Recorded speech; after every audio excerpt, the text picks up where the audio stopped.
रामकृष्ण हरी. श्री स्वामी समर्थ सर्वांना.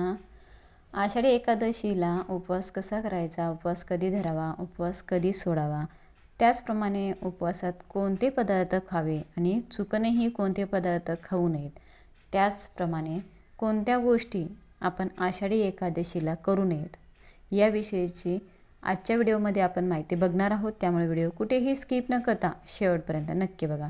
2026मध्ये आषाढी एकादशी 25 जुलै वार आहे, शनिवार या दिवशी आलेली आहे. या दिवशी सर्वात मोठी आषाढी एकादशी आहे.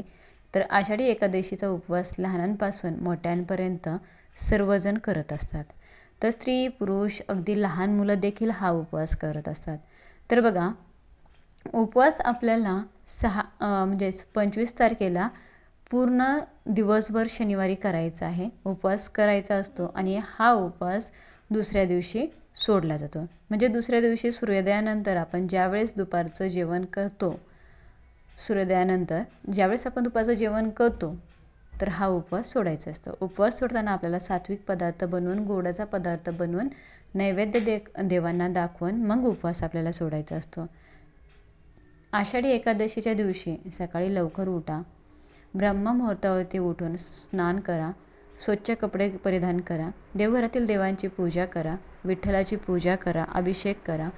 विठ्ठलाच्या मूर्तीवरती, विष्णूच्या मूर्तीवरती, बाळकृष्णाच्या मूर्तीवरती, रुक्मिणीच्या मूर्तीवरती विधिवत आपल्याला अभिषेक करून पूजा करायची आहे. त्यानंतर उपवासाच्या दिवशी आपल्याला काय खायचं आहे आणि कुठले पदार्थ चुकूनही या दिवशी खायचे नाहीत हे आपण बघणार आहोत. उपवासात आपण सात्विक अन्न आणि हलकं अन्न घ्यायचं आहे. तर बघा, उपवास म्हणजे काय? या दिवशी उपाशी राहणं असं नाही. या दिवशी जरी आपण भाजी पोळी हे पदार्थ खात नसलो तरी देखील उपवास म्हटलं जातं. तर या दिवशी आपल्याला दिवसभर उपवासाचे पदार्थ खायचे आहेत. असं नाही की एकादशी आणि दुप्पट खाशी, असं करू नका.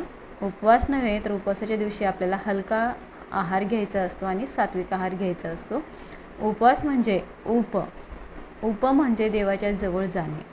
तर बघा, या दिवशी आपण केळी, सफरचंद, पेरू, द्राक्ष, डाळिंब, संत्री इत्यादी फळं आपण खाऊ शकतो. त्याप्रमाणे दूध आणि दुधाचे पदार्थ खाऊ शकतो. दूध, दही, ताक, लोणी हे पदार्थ आपण या दिवशी खाऊ शकतो.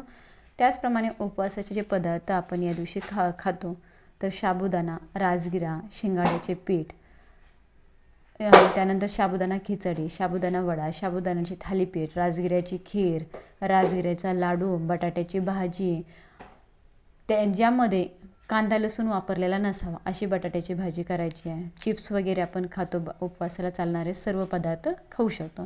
त्यानंतर या दिवशी आपण ताक, लिंबू सरबत, नारळ पाणी, फळांचा ज्यूस या गोष्टी देखील आपण घेऊ शकतो. या व्यतिरिक्त आपल्याला उपवासाच्या दिवशी कोणते पदार्थ चुकूनही खायचे नाहीत. तर बघा, आपल्याला उपवासाच्या दिवशी उपवासाला न चालणारे पदार्थ खायचे नाहीत. त्याप्रमाणे आपल्याला उपवासाच्या पदार्थामध्ये सेंधव मीठाचा वापर करायचा आहे. आपल्या घरातील जे पांढरे मीठ आहे ते मीठ आपल्याला वापरायचे नसते. त्यानंतर आपल्याला बाहेरचं तळणीचं पदार्थ जे आहे ते खायचं नाही. बाहेरचे उपवासाचे पदार्थ खाऊ नका. कारण की बघा, आपण उपवास हा आपल्यासाठी करत असतो. बाहेरच्या पदार्थांमध्ये किती सात्विकता आहे हे आपल्याला माहिती नसतं.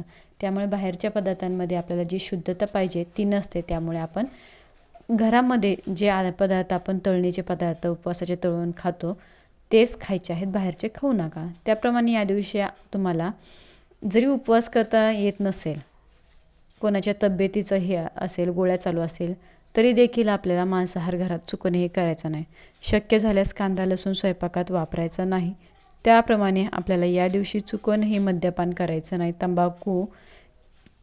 तंबाखूचं सेवन करायचं नाही. पदार्थ पूर्ण हे असे मद्यपान वर्ज्य करायचं आहे. त्याप्रमाणे बाहेरील अन्न किंवा तळलेले मसालेदार किंवा प्रक्रिया केलेले पदार्थ या दिवशी खाणं शक्यतो टाळायचंच आहे. तुम्ही जरी उपवास करत नसलात तरी या दिवशी चुकूनही आपल्याला भाताचं सेवन करायचं नाही. एकादशीला भात खाऊ नये असं म्हटलं जातं. तुम्ही उपवास करत जरी नसलात तरी भात खाऊ नका. चुकूनही या दिवशी भात सेवन करू नका. कोणत्याही एकादशीला भात हा खायचा नाही. फक्त आषाढी एकादशी आहे म्हणूनच नाही, तर कोणत्याही एकादशीला खायचा नाही.